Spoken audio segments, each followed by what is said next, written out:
3-1 인간과 동물의 공존에 대해서 자, 3개의 글을 볼 거야.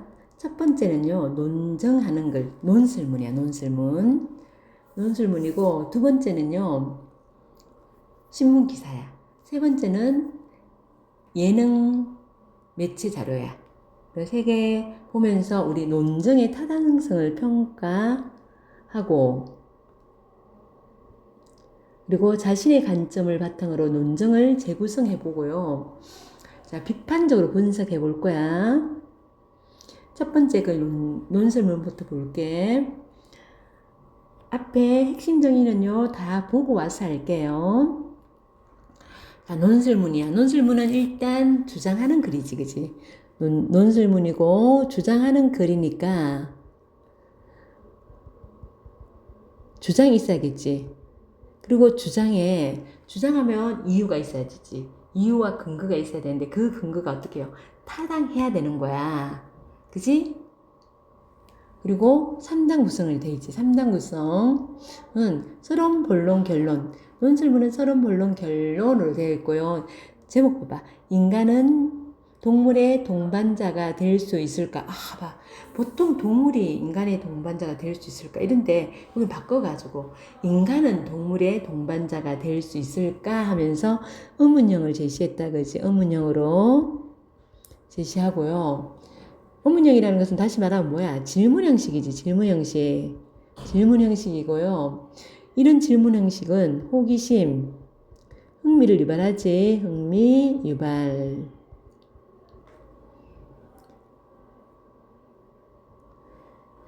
서론부터 볼게요. 반려동물이요. 반려동물 양육 인구가 1,500만 시대래. 한 3분의 1 이상이 키우는 것 같아. 3분의 1 정도가 반려동물을 키우는 것 같아. 600만 가구가 반려동물을 키우고 관련 산업의 규모가 연 3조 원에 육박하는 것이 오늘날의 한국 사회다. 엄청 반려동물을 많이 키운다는 거야. 1,500만이나 되고요. 그리고 600만 가구가 됐대요. 구체적인 수치를 나타냈다, 그지? 구체적인 수치로 얼마나 많은지 보여주고 있다. 구체적 수치를 보여주고 있고요. 그러니까 사업도 반려동물 관련 사업도 엄청 발전하고요. 그게 이제 여기가 이 부분이 뭐니? 지금 이 얘기를 하는 배경을 제시하고 있지. 배경을 제시하고 있고요. 오랫동안 저성장의 굴레를 벗어나지 못하는 전통적 산업과 전통적 산업은요. 저성장이야. 전통적 산업은 저성장이고요. 그거와 달리 했으니까 뭐하니? 대조하지. 대조. 반려동물 산업은 매년 가파른 성장세를 이어가고 있다. 반려동물은요, 엄청 성장하고 있네요. 한 조사에 따르면 현재 반려동물로 길러지는 개와 고양이 수는 600만 마리래요. 한 조사에 따르면 해서 조사한 걸 갖다가 인용했다, 그지? 인용했고요. 자, 따르면, 근데 여기 이 인용의 문제점이 뭐야? 이 인용의 문제점. 어디 자료를 이용했는지, 어떤 조사인지 출처를 제시하지 않았네. 그게 문제야. 개와 고양이 수가 900만 마리래. 하지만 이러한 인기에도 불구하고 반려동물에 대한 우리의 인식 수준은 반려동물 산업, 즉 동물을 물건 내지 상품으로 간주하는 차원을 벗어나지 못하고 있다. 이게 문제라는 게 문제점이 뭐야? 문제점이 지금 반려동물은 엄청 성장했는데요. 반려동물에 대한 인식 수준은요, 아주 낮다는 거지. 그래서일까? 평균 330마리의 반려동물이 매일 버려진다고 하니. 자, 이것도 구체적인 수치 나왔고, 평균 수치 나왔고, 이런 구체적 수치를 내면 신뢰성 믿을만 하지, 그지? 그지? 버려진다고 하니, 이는 편리하게 구매했다가 필요 없어지면 버려도 된다는 생각이 만든 숫자일 것이다 하면서 요거 굉장히 인식 수준이 낮은, 우리가 굉장히 낮은 인식 수준을 갖고 있댔지. 산업은 엄청 성장하는데 인식 수준은 굉장히 낮다 그랬지, 그지? 낮은 인식의 사례가 됩니다. 여기까지 서론. 서론은요, 국내 반려동물 산업의 가파른 성장세와 이에 따르지 못하는 인간의 인식이지, 그지? 본론 갈게. 이와 같이 현대사회에서 동물에 대한 인간의 태도를 결정짓는 기본적 조건은 소유관계이다. 소유관계이다. 자, 동물에 대한 인간의 태도를 결정짓는 것, 소유물로 여긴다는 거야. 우리에게 동물은요, 생명 이전에 소유인 거야. 그냥 물건으로 취급해가 소유라고 생각하는 거야. 간주한다. 이러한 인식의 출발점은, 이렇게 우리를 소유라고 생각하게 되는 그 문제점의 출발점이 뭐냐면 자본주의 때문이야. 자본주의는 인간의 모든 행위가 이윤동기에 따라, 인간의 모든 행위가 이윤동기에 따라 결정하는 방식을 타고, 여기에서 자본, 돈이지, 이윤을 획득하기 위해 투자하는 일체의 것을 가리킨다. 자, 동물도요, 뭐야? 돈을 주고 사고 팔기 때문에 이윤과 관련이 있고요. 그죠? 그리고, 자, 이 자본주의가 소유관계로 인식하게 되는 이유지, 그지? 이 자본주의가 소유관계로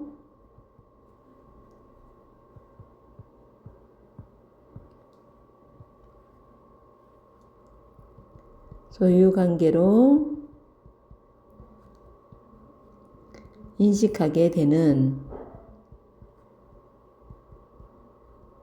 이유고요. 소유한다는 것은 대상을 나의 물건으로 만든다는 뜻이고, 소유관계 의미지. 더 나아가서 대상을 어떻게 해요? 나의 물건으로 만든다는 거야. 그리고 대상을 내 마음대로 할 수 있다는 의미야. 철학자 에리 프롬은 소유가 모든 것을 죽은 것, 다른 사람의 권력에 복종하는 것으로 변형시킨다. 소유를 좋게 봤어, 안 좋게 봤어? 안 좋게 봤지, 그지? 자, 이렇게 유명한 철학자의 말을 갖고 오면요, 근위 있는 철학자의 말을 인용했잖아, 그지? 그러면 뭐가 높아지니? 신뢰성이 높아지는 거야. 이 사람이 주장하는 게 믿음직하게 느껴지는 거야. 근위 있는 철학자 말을 인용했고, 말을 인용함으로써, 자, 타당성을, 정말 그럴듯하네, 그런 것 같네, 이런 타당성을 높여줍니다. 소유관계에서 소유의 주체와 대상. 자, 소유의 주체는 누구야? 주체는 인간이고요. 대상은 동물이 되겠지, 그지? 그러니까 나와 내가 가진 것, 나는 인간이고, 내가 가진 것은 뭐가 되니? 동물이 되겠지, 그지? 그것의 관계는 살아있는 관계가 아니다. 이것은 소유관계는 어떤 관계라고? 죽은 대상, 즉 물건에만 한정된다는 의미로 이해할 수 있지만, 반대로 살아있는 대상도 소유 방식의 관계를 맺으면 살아있는 것도 죽은 것, 물건이 된다는 의미로 해석할 수 있다. 살아있는 동물도 소유관계가 되면 물건 취급된다는 거야. 그래서 인간이 동물을 물건 취급하게 되어가지고 버리게 된다는 거야. 그러므로 이 대상이 무생물일 경우에는 큰 문제가 생기지 않아. 이거였잖아. 그냥 그 물건이면 문제 아니야. 그것이 생명체일 때, 이 동물일 경우에는 곤란한 문제가 생긴다. 생명을 지닌 존재를 물건처럼 취급하거나 심지어 마음대로 할 수 있다고 생각하기는 쉽지 않기 때문이다. 우리가 동물을 마주하는 공간들. 이 동물 어디에 우리 주로 있잖아. 애완동물 어디에 그 펫숍에서 사오잖아, 그지? 공간들이 마트나 펫숍의 직렬장, 동물원 대형 수족관 같은 수족관과 서커스장들은 모두 화폐와 이익에 의해서 관계가 형성되는 장소야. 그러면 여기에 마트나 펫숍, 직렬장, 동물원 대형 수족관, 서커스장 이거는 뭐야? 자본주의를 상징하는 공간이지. 자본주의를 상징하는 공간. 우리 다 돈 주고 뭘 하는 공간이잖아. 상징하는 공간을 예를 들고 쭉 열거했고요. 그리고 화폐와 이익의 관계가 형성되는 장소. 화폐는 돈을 주고 어떤 동물을 보는 즐거움을 누리는 장소이지. 이 조건들이 사라지지 않는 한 동물이 물건 아닌 생명으로 인식되기는 쉽지 않을 것이다. 펫숍에서 사오면, 이 강아지를 사오면 얘가 물건처럼 인식돼가지고 막 버리게 된다는 거야. 근데 사실 이렇진 않은데 키우면 그런 마음은 안 드는데, 이런 이유 때문에 동물을, 그래 우리는 돈을 주고 그를 즐기거나 사갖고 오기 때문에 동물을 상업적 목적으로 길러 사고 파는 일, 반려동물 산업화가 일어나는 거야. 이를 규제하려는 흐름이 생겼다. 가령 미국 및 유럽 일부 국가에서는 돈을 주고 반려동물을 거래하는 행위를 처벌한대요. 돈을 주고 사올 수가 없대요. 자, 상업적 목적으로 동물 거래를 규제하는 사례지, 그지? 미국, 자, 예시를 들었어. 미국 캘리포니아에서는 개인 간의 소규모 거래. 뭐, 강아지, 우리 집 강아지 5마리 났어요. 한 마리 가져가실래요? 어머, 고마워요. 좀 얼마 안 되지만 좀, 이거 좀 돈 드릴게요. 이거는 괜찮아요. 개인 간의 소규모 거래는 괜찮아요.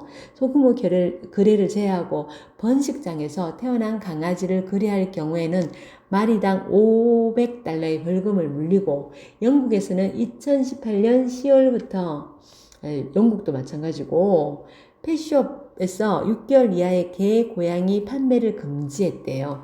여기는 뭐니? 지금 여기는 금지했다. 규제 예시지. 여기는 미국하고 영국은 자 사고 파는 행위를 규제하는 예시지, 그지? 예시가 제시되어 있고요. 이러한 일들은 규제를 하는 것은 어린 동물의 거래를 차단함으로써 반려동물의 산업화를 막으려고는 노력의 일환으로 보인다. 동물을 상업적 목적으로 길러 사고 파는 일을 규제하는 이유가 왜? 반려동물을 산업화하려고 못하게 하기 위해서. 반려동물 산업화를 막으려는 노력이고요. 자본주의가 동물과 생명을 물건처럼 인식하는 태도를 양산하므로 동물을 사고 파는 일을 규제한다고 주장하면 맞아. 이런 반론이 나온다. 예상 반론을 제시하고 있어요. 예상 반론이 옆에 있어요. 예상 반론.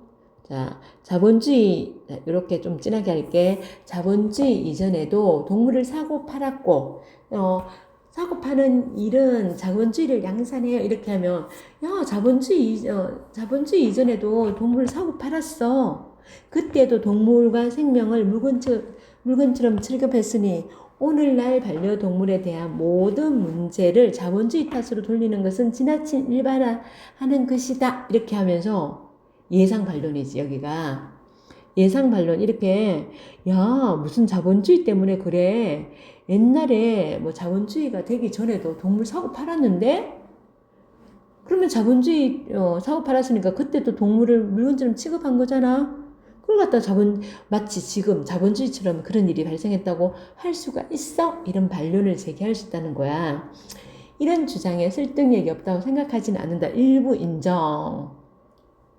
자, 설득력이 없다고 생각하지 않는데요. 그러면 이런 주장에 설득력이 없다고 생각하지 않는다. 여기는 뭐하니 일부 인정하지, 그지? 여기에 일부 인정했어요. 반론에 관점에 대해서 인정했어요. 반려동물을 대하는 현대인의 부정적 인식 모두가 자본주의의 문제는 아닐 것이다. 하지만 저 반론이 그냥 대강 보고 넘겨오는 것이 있는데, 아주 오래전에도 인류는 동물을 사고 팔았지만 그것은 상업적 이윤이 아닌 실용적, 현실적인 목적을 지닌 거래였으며, 거래의 규모도 역시 지금과는 비교할 수 없을 정도로 제한적이었다는 것이다. 이 부분이 뭐야? 그래, 옛날에도 사고 팔았어. 그렇지만 지금처럼 상업적 이유는 아니야. 실용적이고 현실적인 목적이야. 그리고 지금처럼 이렇게 반려동물 산업이 대규모 되지 않았어. 그 소규모로 있었을 뿐이야. 이렇게 반론에 대해서 반박을 하는 거지. 반론에 대해서 반박을 하고 있고요. 자, 여기 제한적이었다는 것은 비교할 수 없을 정도로 제한적이었다. 굉장히 소규모였다. 소규모였다는 것이고, 동물에 대한 현대인의 태도를 결정짓는 또 하나의 조건은 공장식 축산과 도축 산업화, 즉 육류산업이래.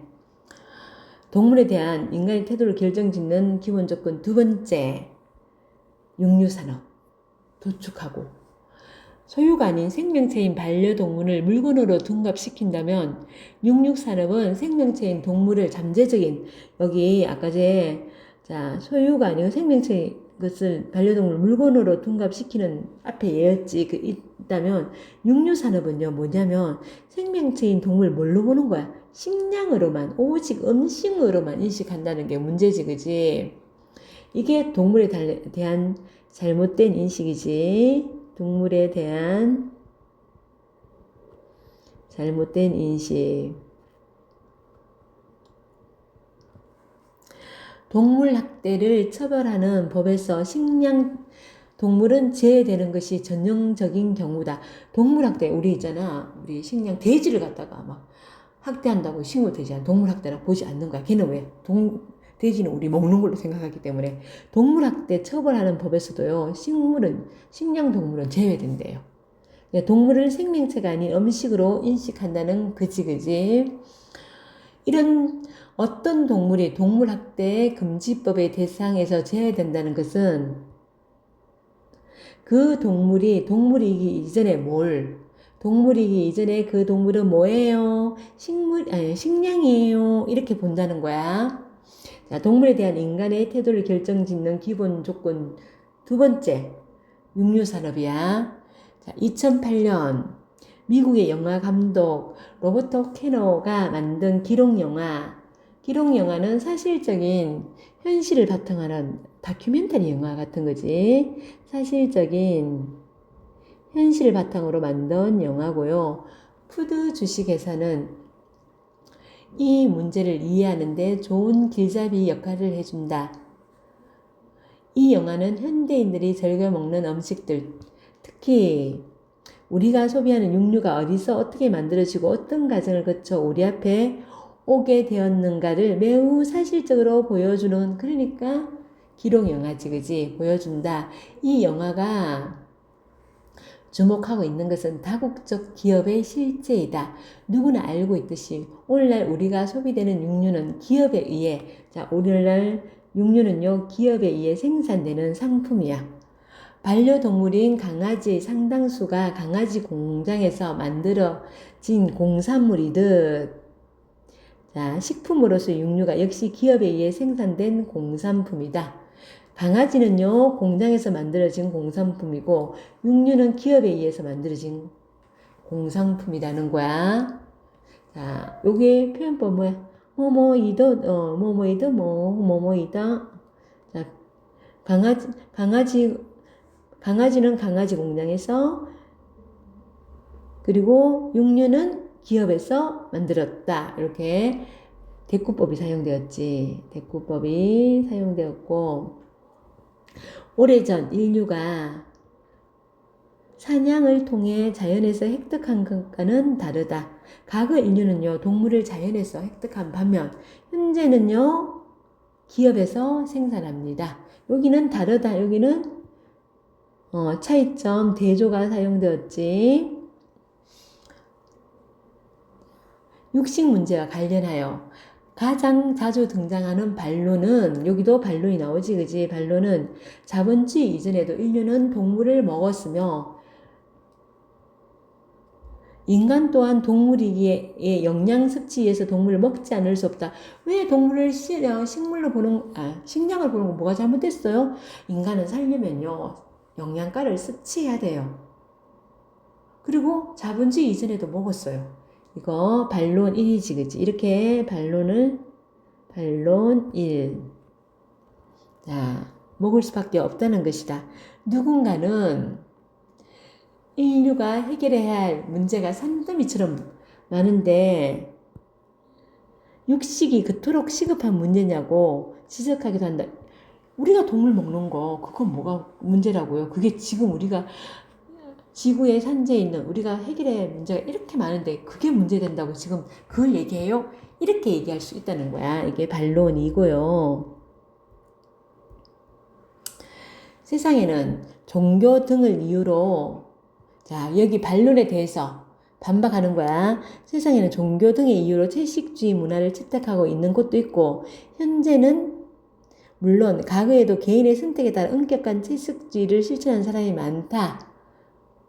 이게 인간은 살기 위해서 동물 먹어야 해야 돼요. 그 반론이 1이었지, 그지? 그 반론 1에 대한 반박이야.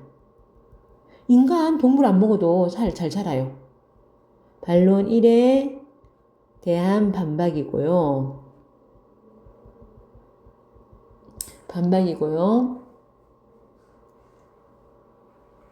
또 경제협력기구 회원국 등 일부 선진국에 국한된 이야기겠지만 오히려 현대인은 비만, 당뇨, 콜레스테롤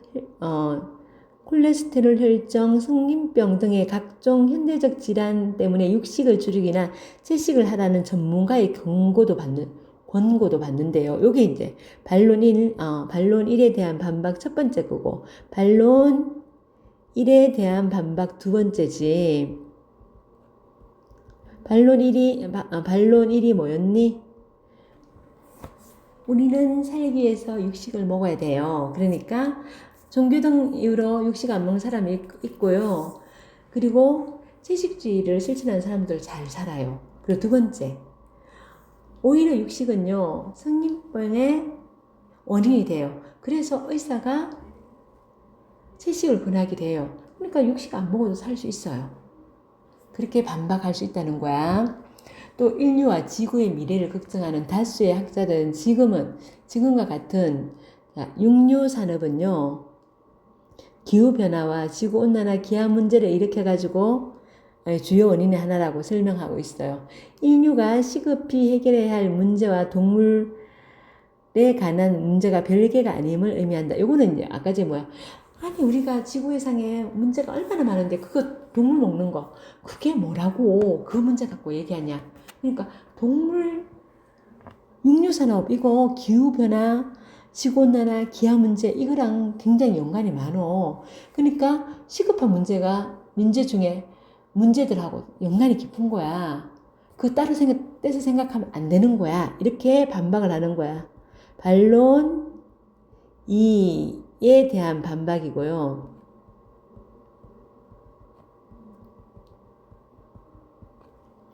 자, 현대사회에서 동물에게 발생하는 모든 문제가 자본주의 탓은 아니다. 그래, 자본주의 탓이라고는 할 수 없어. 유기견이나 길고양이 학대는 돈 때문에 생기는 것이 아니기 때문이다. 그런 현상 어떤 거야? 유기견이나 길고양이를 학대하는 이런 현상은 대부분 동물이 인간보다 지위가 낮은 존재이므로 주체인 인간이 마음대로 해도 된다는 잘못된 생각에서 발생한다. 자, 이게 무슨 생각? 인간 중심주의의 생각이지, 그지? 이 동물 학대의 원인이 뭐야? 인간이 훨씬 지가 높아요. 인간 중심적 생각 때문이라는 거. 인간 중심이 아니고 인간이 동물보다 고귀하다는 사고방식. 세상의 중심은 인간이고 동물은 인간의 소유물이나 수단이고 도구라는 생각. 요게 이제 뭐냐면 인간 중심적 생각 또는 종차별주의. 우리 인간은 제일 위대하고 고귀한 종이고 나머지 것들은 별로 안 중요하대. 차별하는 거지. 이것도 오래전에도 있었다. 철학자들은 이러한 사고방식을 인간 중심주의 또는 종차별주의라고 부른다고 여기 이렇게 나와 있네. 그지? 인간 중심이란 무엇이다 정의 방법 사용되었지. 인간 중심이란 서구의 근대적 자연관에 근거하여 인간 이외의 존재들은 인간의 목적을 위한 수단으로 활용할 수 있다는 주장이고, 종찰벌주의는 여기도 정의네. 그지? 자신이 속한 종의 구성원들에게는 하지 않을 행동을 다른 종에게는 저지르는 차별 논리를 의미한다. 자, 인류는 언제부터 인간과 동물 사이의 위계를 설정했을까? 또 질문했다. 그지? 위계를 설정했을까? 질문하고요. 자기가 대답해요. 질문하고요. 자기가 대답을 하니까 우리 이런 걸 자문자답, 문답법 이렇게 얘기하지. 문답법. 자, 데카르트 이후의 근대 철학자들은 인간과 세계에 대해서 서로 입장이 달랐지만 동물이 인간보다 낮은 존재라는 데에는 의견이 일치했다. 자, 옛날에는요, 동물이 인간보다 낮은 존재라는 데 의견이 일치했대요. 이러한 철학적 사고, 어떤 철학적 사고, 동물이 인간보다 낮은 존재라는 거. 세상에 존재하는 모든 생명체를 인간의 기준으로 사고하기 때문에 누구 중심? 인간 중심. 인간 아닌 생명체들 간의 차이, 가령 개와 고양이의 차이, 늑대와 너구리의 차이를 간단하게 무시해버리고 모든 걸 인간 중심으로 생각한다는 거야. 현대사회에서 동물에 대한 인간의 태도는 자본주의적 소유관념, 동물을 식량으로만 간주하는 도구적 인식, 자, 그리고 인간 중심과 종차별주의로 종합되어 형성된 것이다.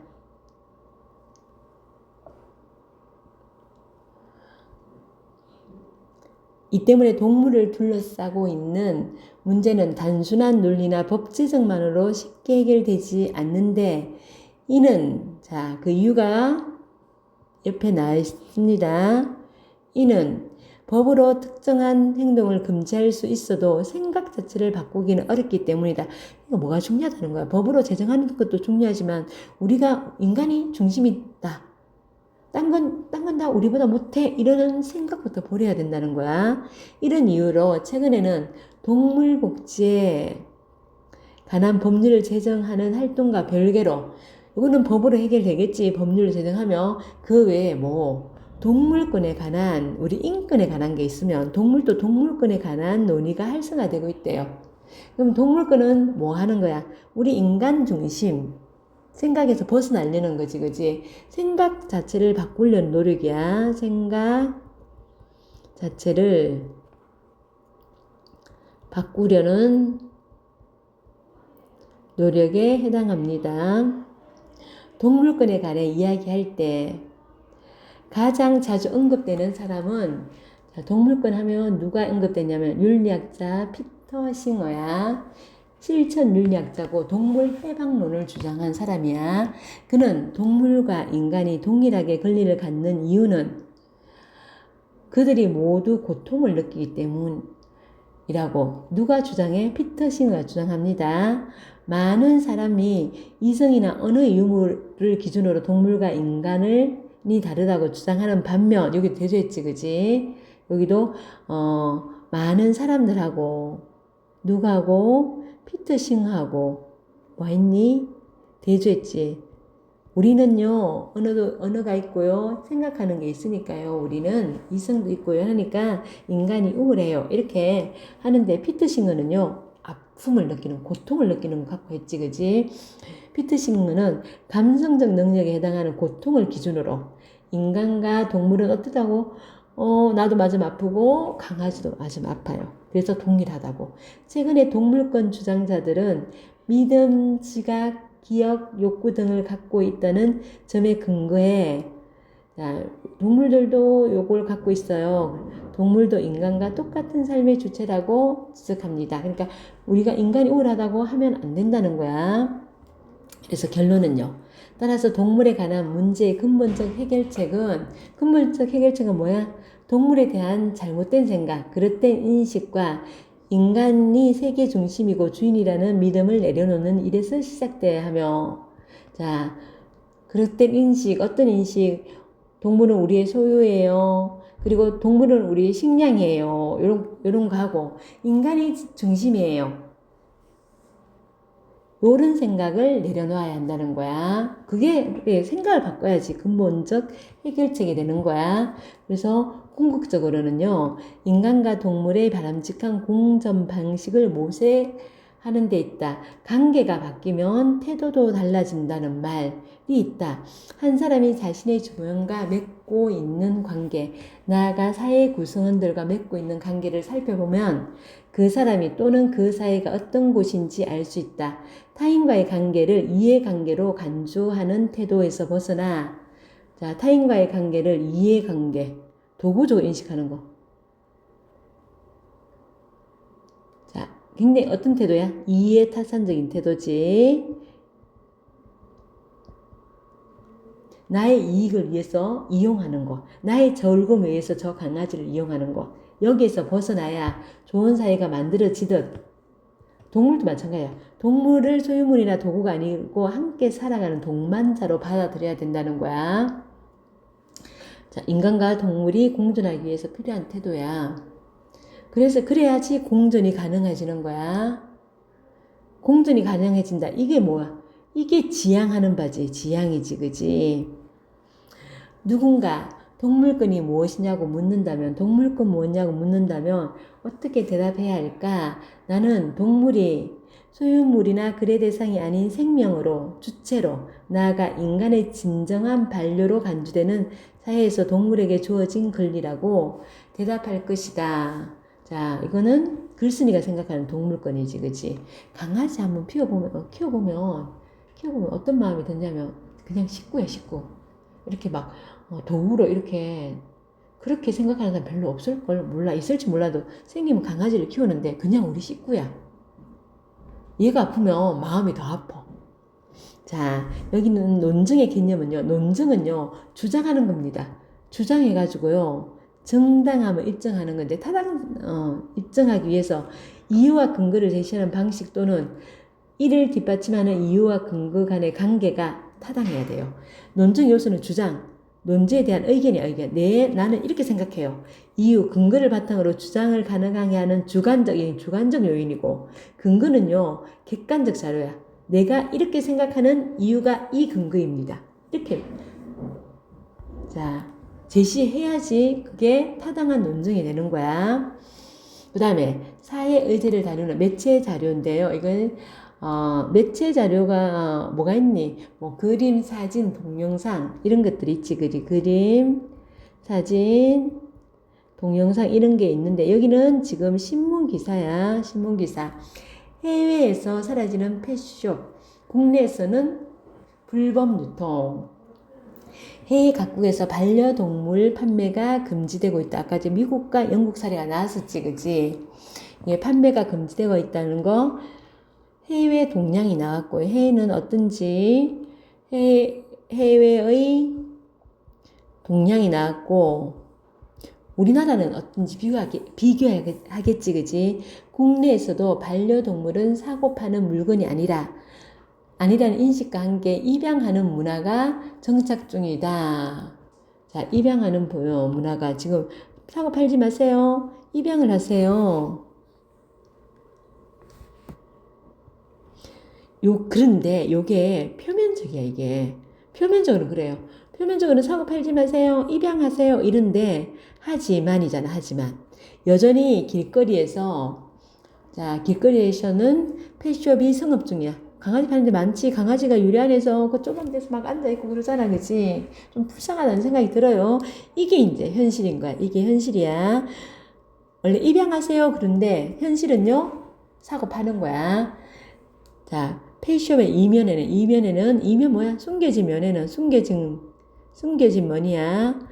참혹한 환경에서 강아지들을 임신과 출산을 반복시키거나 불법으로 유통하는 현실이 존재한다. 강아지를 갖다가 앙컷 있잖아. 앙컷 강아지 새끼 많이 놓게 해서 계속 임신시키고 그런 일이 되게 많아. 이게 문제점이야.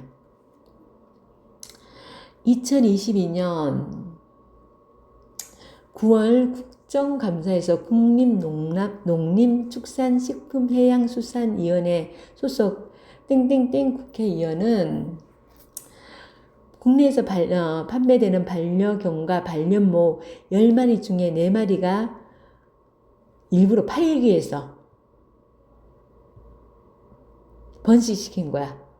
번식시켜서 유통했다고 주장해요.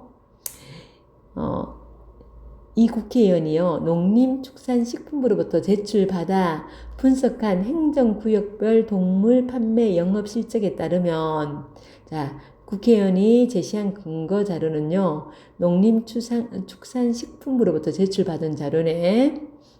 2019년부터 2021년 3년 동안,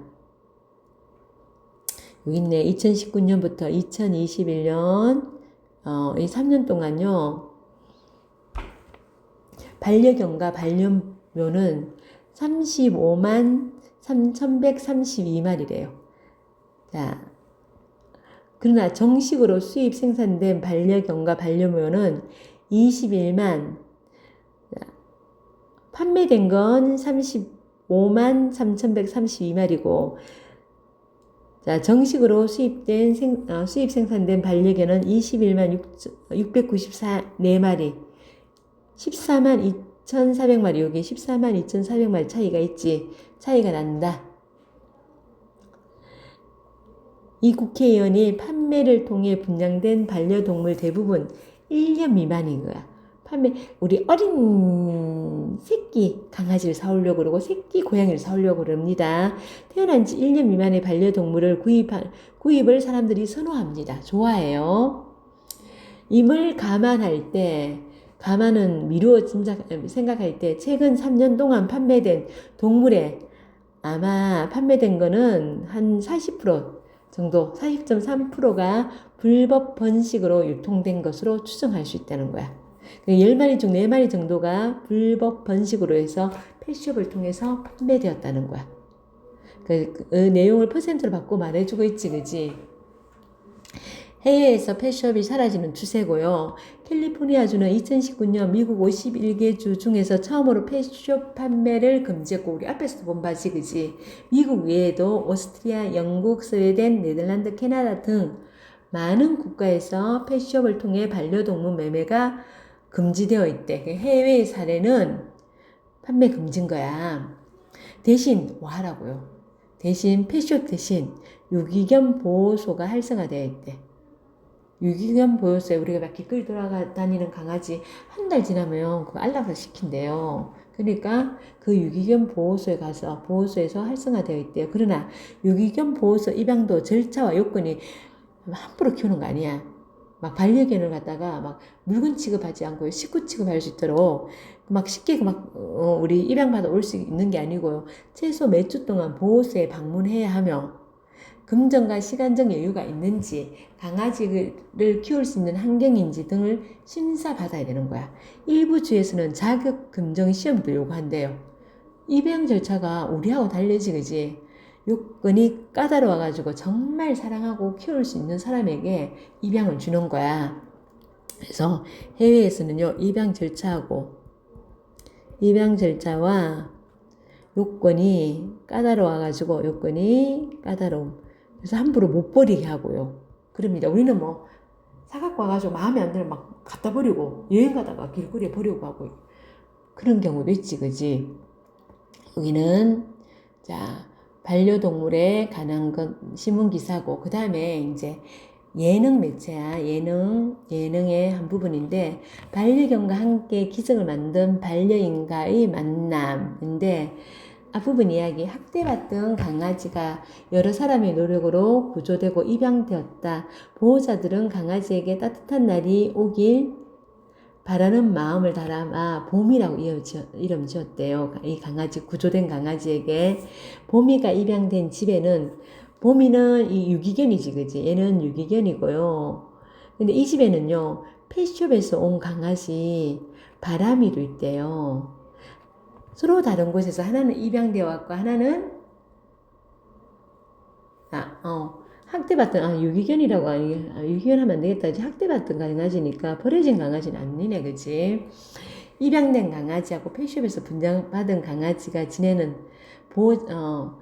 들과 지내는 보호자들은 동물과 구조에 대해서 이야기하며 사지 말고 입양하세요라는 말을 깊이 생각해 보자고 한다.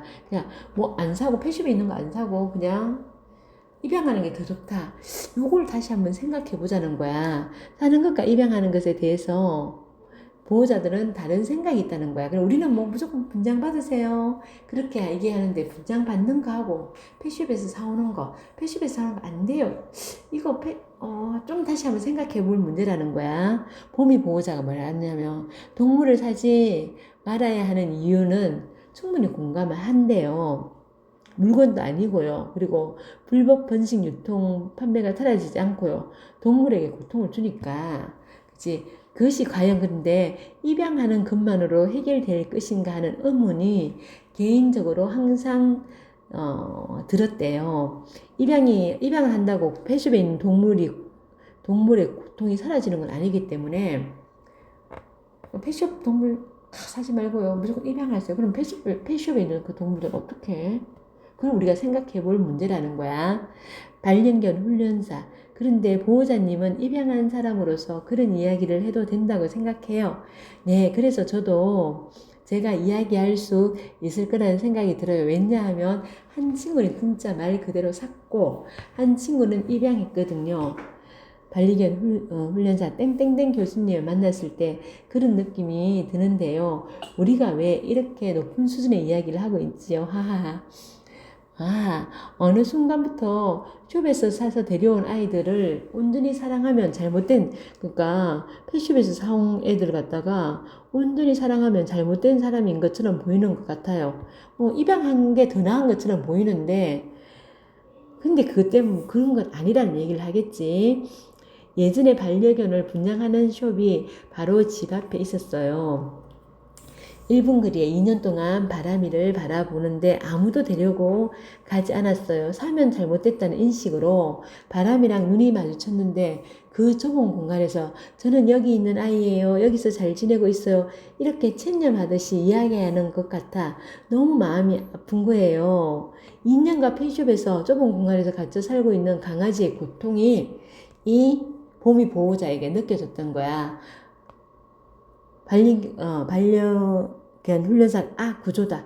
그러니까 펫숍에서 사온 건 펫숍에서 구조해준 거야. 돈을 주고 샀지만요, 펫숍에 갇혀있는 강아지를 펫숍에서 벗어나게 해줬기 때문에 구조라고 생각하는 거야. 예, 저는 그날 바람이를 구해주고 싶다는 생각이 들었어요. 이 좁은 공간에서 내가 너를 구조해줄게 라는 생각이 들었어요. 그러면서 반려견에 대한 인식을 용기 내서 갖게 되었고 학대받았던 보미도 데려왔어요. 그러니까 펫숍에 있는 강아지는 사지 말라고 해가지고 거기 강아지를 갖다가 그냥 내버려 두니까 그거 사는 것을 펫숍에서 사는 걸 갖다가 막 마음에 가책받고 내가 잘못한 행동 아닌가 이러고 보니까 거기 있는 바람이가 2년 동안 너무 고통을 겪는 것 같아. 그래서 다시 한번 생각해 보자는 거야. 다시 말하면 펫숍에 있는 강아지에게도 관심을 가져야 된다는 거야. 자, 우리 앞으로 가가지고 핵심 정리해 볼게요. 자, 첫 번째, 인간은 동물의 동반자가 될 수 있을까? 자, 동물에 대한 인간의 그릇된 인식과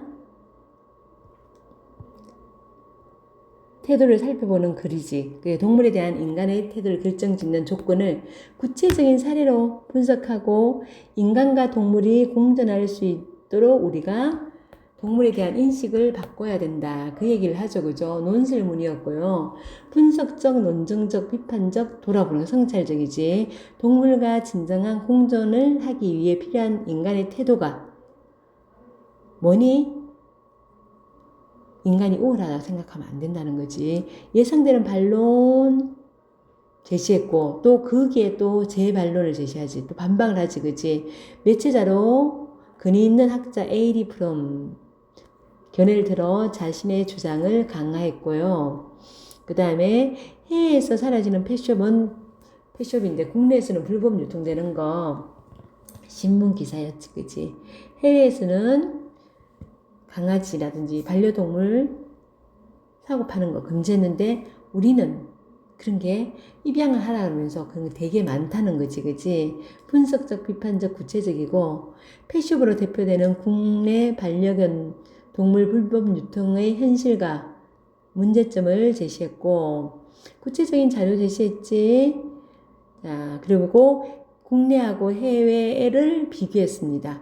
그리고 세 번째는요, 예능 매체 자료였는데, 반려견과 함께 기적을 만드는 반려인과의 만남인데, 입양해야 되지. 근데, 우리, 펫숍에서 사는 거기서 살아가는 동물도 우리는 한번 생각해 봐야 된다는 거지. 텔레비전 예능이고요. 돌아보는 게 해고적, 성찰적이고, 반려견 훈련사하고 반려견 보호자가 말하는 동물 구조의 의미인데 진짜 학대받는 동물도 구조하는 것도 구조지만은 펫숍에 있는 동물을 사갖고 와서 사랑으로 대해주는 것도 구조다. 출연자가 자신의 경험을 솔직하게 전하며 개인의 경험과 생각을 공동체의 문제로 확장시키고 있습니다. 우리 이제 저 뒤로 가볼게요. 121쪽요. 첫 번째 논술문. 자, 논증이지, 그지? 자기 주장을 하고요. 주장의 정당함을 입증하기 위해서 이유와 근거를 대는데 이유는 주관적인 것이고 근거는 객관적이지. 그리고 자, 자본주의, 그릇된 잘못된 인식, 자본주의 소유관념이야. 동물은 물건처럼 취급하지, 그지? 그래서 사고팔고 일부 국가에서는 동물 거래를 행위를 처벌한다. 예상 반려 자본주의 이전에도요 물건 사러 팔았어요. 그래서 자본주의 탓으로 돌리는 건 너무 일반화한 거예요. 여기에 대해서 반박하는 거. 그때는 상업적 이윤을 위해서 아니다. 실용적이고 현실적 목적이었다. 그리고 규모가 소규모였다. 제한적이었다. 두 번째 뭐야? 잘못된 인식. 동물은 생명체 아니에요. 그냥 음식으로 보는 거야. 그리고 식량 동물은요, 동물 학대 금지법에도 적용 안 돼요. 영화 푸드 주식회사는 이게 이제 육류 기업의 실체를 보여주는 거야. 그래서 동물을 식량으로 보는 현대인의 인식을 드러내고요. 예상 반론. 자본주의 이전에도요, 동물은 먹었어요. 영양 섭취를 위해서 동물 먹었어야 하니까 동물 안 먹어도 살아. 종교나 개인적 선택으로 육식을 제한하거나 아니면 의사가요. 육식을 먹으면 성인병이 너무 많기 때문에 육식하지 마세요. 이렇게 권고하는 의사도 많아요. 이렇게 반론을 했지. 재반박을 했지. 그리고 인간 중심과 종차별주의는 인간은 고기하고 동물은 학대도 되고 이런 인간 중심적이고 종차별주의적인 사고방식으로 인해 동물을 수단으로 여기고 학대한다는 거지. 그지?